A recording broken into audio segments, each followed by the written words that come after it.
I am the artificial intelligence, Leviathan.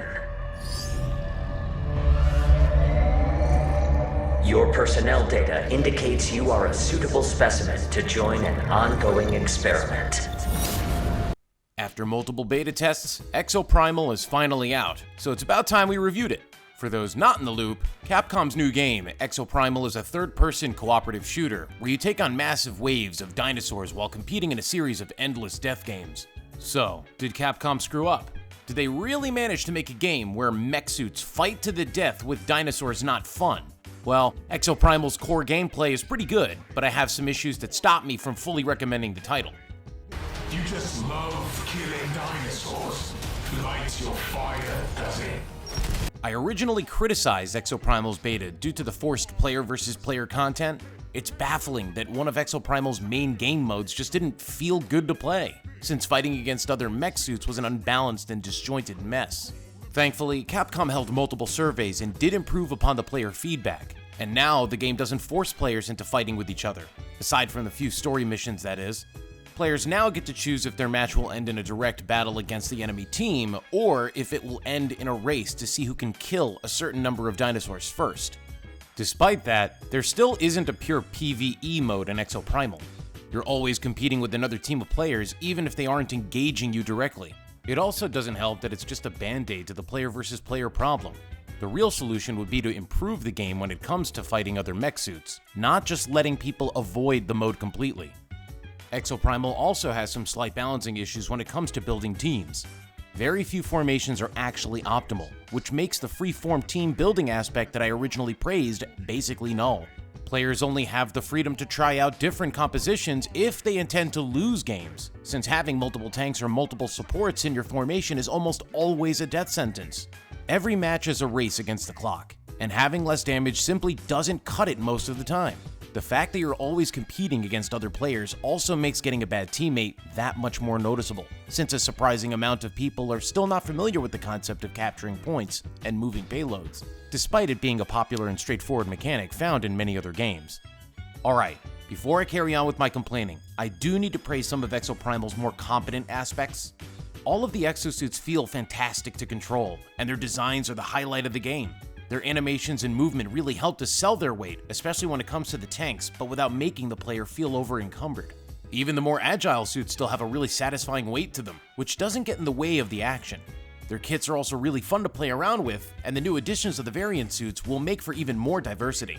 It's clear that Capcom knows the mech suits are the best part of the game, and it makes sense to expand upon them.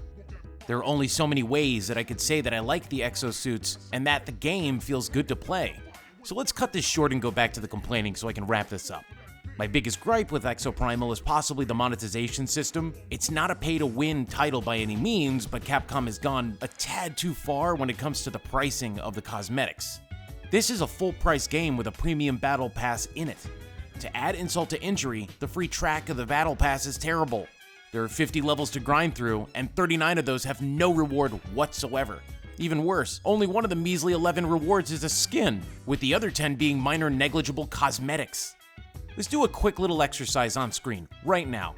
You can see 2 skins. Which one do you think belongs to the free track of the Battle Pass? I don't even have to say it. You know it's the one that makes your eyes hurt. On top of the Battle Pass, there are also $40 skin packs which can't be earned in-game, as far as I know. This is really pushing it in a game that honestly should have been free to play to begin with. Exoprimal is lucky that it plays well, because it was this close to being the next Marvel's Avengers when you look at how much greed is behind these cosmetics. Humans.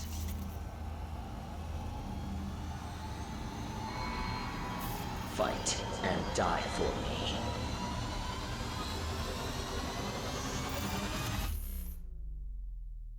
Going over the plot really quick, Exoprimal's story is slowly unveiled to the player as they progress through the matches, meaning that you get a new cutscene every 3 to 5 games.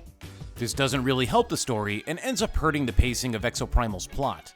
The game does drip feed you with lore in the form of mini codec calls between matches, but it still feels very disjointed.